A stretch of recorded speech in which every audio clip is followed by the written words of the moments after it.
আজ সন্ধ্যায় কুমিল্লা ব্রাঞ্চের এক কলিগ হঠাৎ ফোন দিয়ে কথা বলছিল কিছুক্ষণ।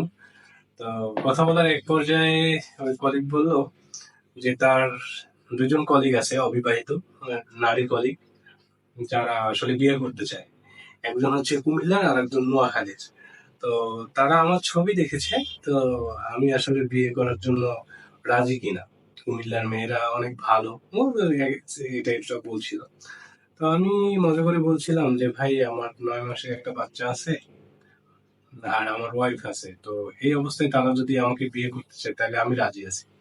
তো এটা বলে মজা করছিলাম। তো সে বললো যে ভাই আপনি যে বিবাহিত আমি জানতাম না, তাহলে আর এই প্রস্তাবনা দিতাম না। তো যাই হোক, এটা আসলে মূল কথা না। মূল কথা হচ্ছে একটু আগে আমি ওই যে কড়াইতে মাছ ফ্রাই করছিলাম রাতে খাওয়ার জন্য।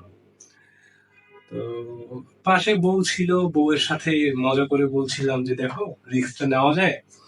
সে যেহেতু ব্যাংকে চাকরি করে, দুজন ব্যাংকে চাকরি করলাম, আর তুমি বাসায় পায়ের উপরে পা তুলে তারপরে আরাম করে খাবা।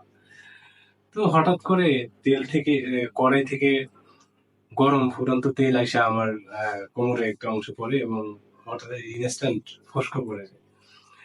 তো আমার বউ হাসতে হাসতে বলছিল যে বিয়ে করার শখ আছে এখনো না মিটে গেছে। তো কি বলবো, বিয়ে করার ইচ্ছা আছে না নাই আপনারাই বলেন।